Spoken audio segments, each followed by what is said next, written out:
الحمد لله رب العالمين والعاقبة للمتقين والصلاة والسلام على رسوله الكريم أما بعد فأعوذ بالله من الشيطان الرجيم بسم الله الرحمن الرحيم وأقيموا الصلاة وآتوا الزكاة واركعوا مع الراكعين۔ محترم ناظرین و سامعین اکرام،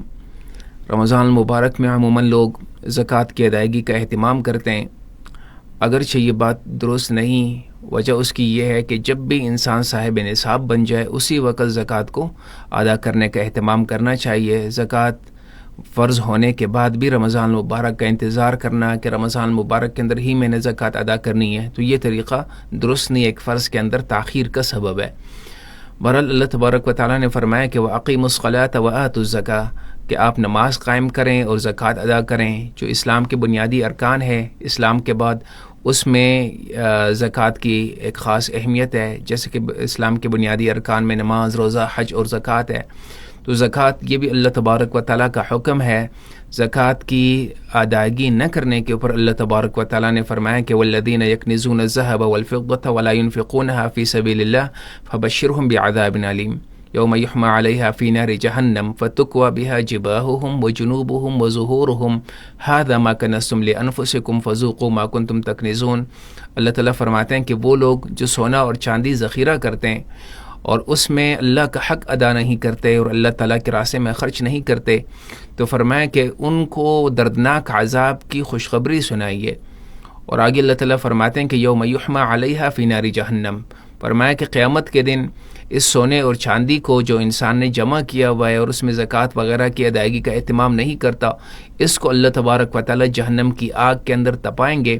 اور جہنم کی آگ میں تپا کے جو بندہ زکوٰۃ ادا نہیں کرتا اسی کے پہلو کو، اسی کے پیشانی کو اور اسی کے کمر کو اور پیٹھ کو اس سے اللہ تبارک و تعالیٰ داغیں گے اور اس کو کہیں گے کہ ھذا ما کنزتم لانفسکم، یہ وہ ہے جو آپ نے اپنے لیے ذخیرہ کیا ہوا تھا اور اس میں آپ اللہ تعالیٰ کے حق کو ادا نہیں کرتے تھے، لہذا فذوقوا ما کنتم تکنزون،